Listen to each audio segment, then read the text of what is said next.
So hi everyone. So today we'll try to understand what is hypothesis testing, what it is significance, and how to perform hypothesis testing using an example. So basically, a hypothesis testing helps us to determine some assumption that whether the assumption that we are making is statistically significant or not. Like, is it actually a true phenomena, or like it's just a fluke that is happening? So hypothesis testing helps us to clarify our doubts and makes a mathematical determination of some fact that we are trying to figure out whether it's true or false. So let's get started with hypothesis testing. So in hypothesis testing, we have majorly five major points that we need steps that we need to follow up. First is to decide over the null and the alternate hypothesis. We'll come to that. Set a significance level. Significance level we mean that to which level we wish to be confident. Like we wish to be 100% confident, we wish to be 95%, something related to confidence intervals. Calculate Z statistics or T statistics depending upon the data. We'll also talk on this. Depending on the type of the test, calculate the p-value, and determining upon the p-value, determine whether the null hypothesis that has been set up is true or false. Right.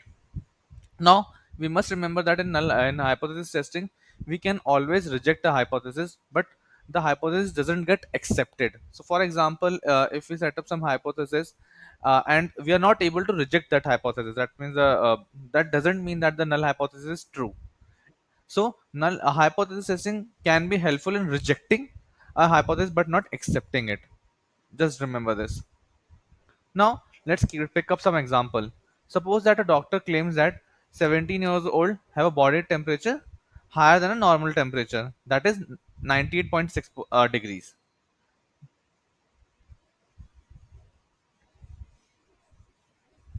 Now, when we have randomly selected some people from who are 17-year-old, their temperature was average temperature was 98.9 degrees.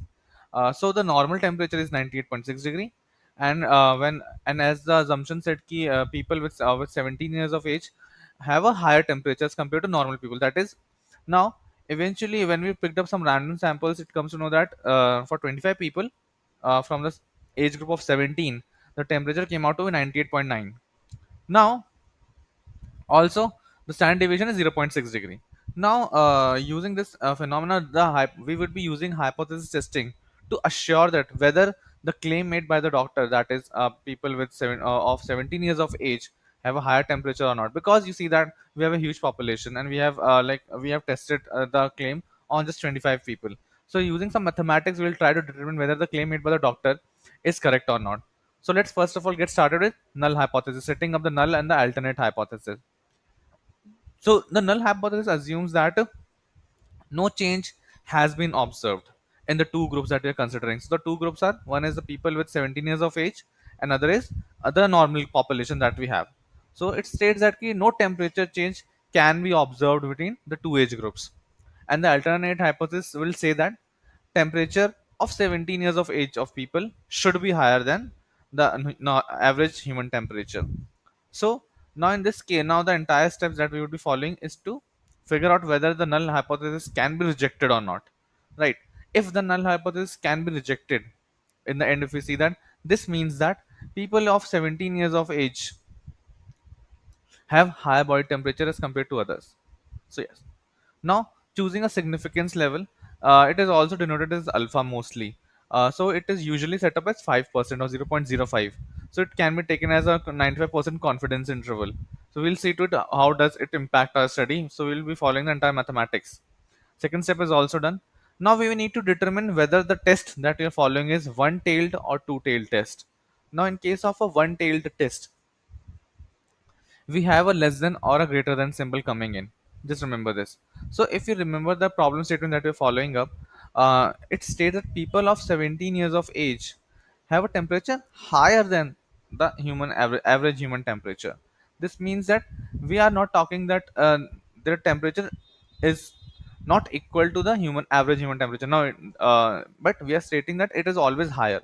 Now, if the problem statement would have been key, a temperature of 17 years of age of people is unequal to average temperature. Now this can be less than the average human temperature or greater than human temperature. So you see that we are not two directions going in. That is why it is called a two-tailed test, and one-tailed test means that we are moving just one direction.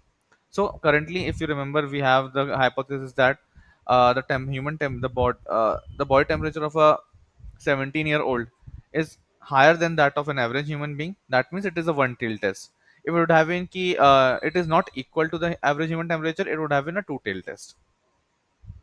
Now, the next question comes in whether we should be following Z statistics or T statistics. Now, this is a very big confusion all over the internet. Whether how to follow, like which statistics to follow, which formula to follow for calculating the Z statistics. So, there are two different types of stats that we can calculate. One is Z statistics and another is a T statistic.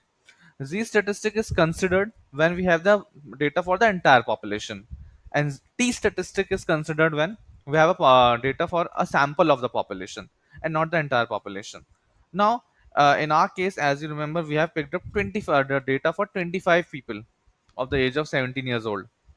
Now, as 25 won't comprise for the entire population of 17 years of age, we will be going for T statistic,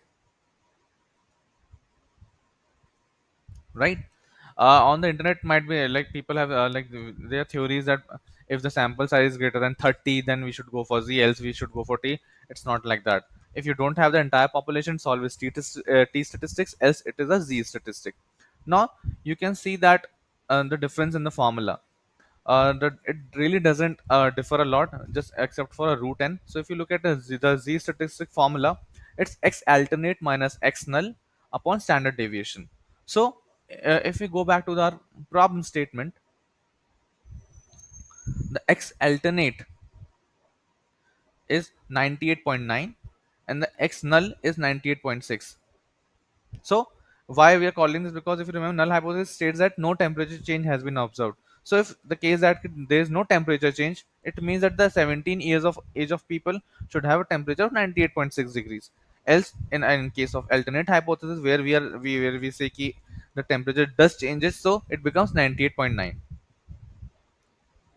upon standard deviation. Standard deviation is given as 0.6 as mentioned earlier. Now in case of a t statistics, we also have a under root n coming in, where n is equal to the total number of samples that we have. That is 25 in our case. So we will be calculating a t statistics. Assume that we have calculated a t statistics. The last step is to calculate the p-value using the t statistics that we have calculated. So we have a normal distribution table coming in. I won't be discussing much about the p-value because I've already explained it in my one of the videos. What is the significance of p-value and how to calculate it. So leaving the theoretical knowledge behind it, I will try to understand how we will try to understand how to read this p-value table now. Now, for reading this p-value table, we first of all we need to determine the degrees of freedom and the alpha value. So, if you remember, we set up our alpha as 0.05, 5%. If you remember, 95% confidence interval. So, we will be looking some value in this particular column. Now, degree of freedom can be defined as the total number of samples to determine the entire population. So, if we have 25 if we if we have assume that given that we have a mean of the body temperature of 25 people, that is 98.9 degrees, if you remember. Now if I can have the weight the value or the body temperature of 24 people, I can calculate the body temperature of the 25th person. That means the degree of freedom of this problem statement is 24. Hence we'll look in this column for value 24 and in this column 0.05, and where in whichever cell gets matched, we'll look for that value as our final p value.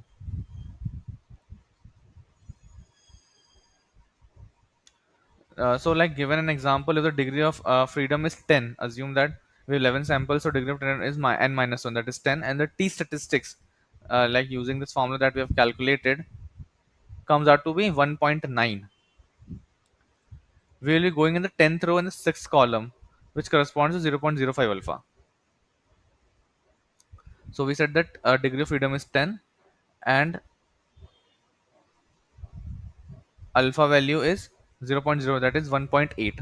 So our ideal t stat should be 1.8 in that case. But we have a t stat 1.9, so it's one of the examples. So as the p value is less than isn't less than the significance value, we can't reject the null hypothesis. So considering an example, if the degree of freedom is 10 and the t stat that we have calculated is 1.9, So we'll be reading this table as we will go to the cell 10, degree of freedom 10, and the corresponding significance value here 1.8. If you can see that the calculated t stat is 1.9, and the t stat that we are getting from the table is 1.8. Hence we really can't reject this null hypothesis.